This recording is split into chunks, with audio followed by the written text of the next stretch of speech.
Une relation, appelée aussi formule, est une égalité mathématique qui relie plusieurs grandeurs. On en voit plusieurs au collège, comme celle permettant de calculer la vitesse, v égale d divisé par t.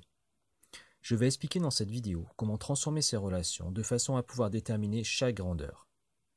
La relation précédente permet en effet de calculer directement v. Si on nous dit par exemple qu'un véhicule a roulé pendant 300 km en 5 heures, il est facile de calculer sa vitesse. On remplace simplement les lettres par leur valeur, puis on calcule, et on trouve que v vaut 60 km par heure. Si l'on veut calculer la distance à partir de la vitesse et du temps, c'est plus compliqué, et il faut pour cela transformer la relation de départ. Voilà le principe. Pour pouvoir déterminer la distance, il faut que j'arrive à une relation qui commence par d égale, ou qui finisse par égale d. C'est-à-dire qu'il faut que la grandeur soit seule et au numérateur.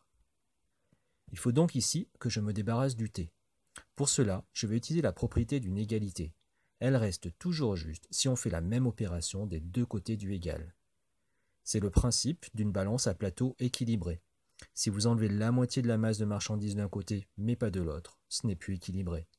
Mais vous pouvez multiplier ou diviser de la même façon des deux côtés, sans modifier l'équilibre. Nous allons ici multiplier par t les deux côtés.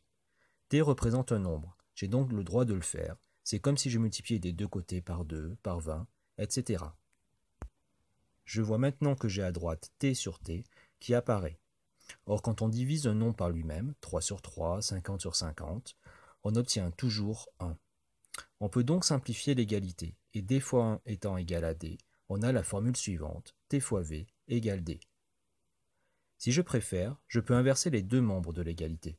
C'est comme si j'avais 6 fois 3 égale 18 et que j'écrivais 18 égale 6 fois 3. Je peux aussi la laisser telle qu'elle. Si on me dit qu'un véhicule roule à 48 km par heure pendant 3,6 heures, je peux maintenant déterminer la distance qu'il a parcourue.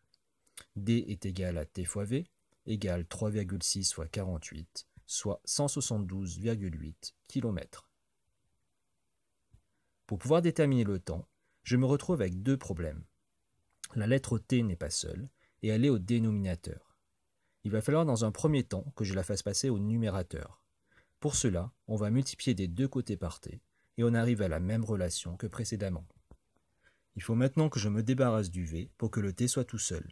Cette fois-ci, je vais diviser des deux côtés par v. Comme tout à l'heure, le v sur v me donne 1, et j'arrive à la relation t égale d sur v. Si un véhicule roule à 77 km par heure et parcourt 300 km, il roulera pendant un temps qui est égal à 300 divisé par 77, soit 3,9 heures. Si l'on regarde nos transformations, on s'aperçoit en fait que l'on a déplacé des lettres de l'autre côté du égal en changeant leur place. Au numérateur d'un côté, elle devient au dénominateur de l'autre, ou inversement. C'est ce que l'on retient en physique et que vous retrouverez dans une autre vidéo.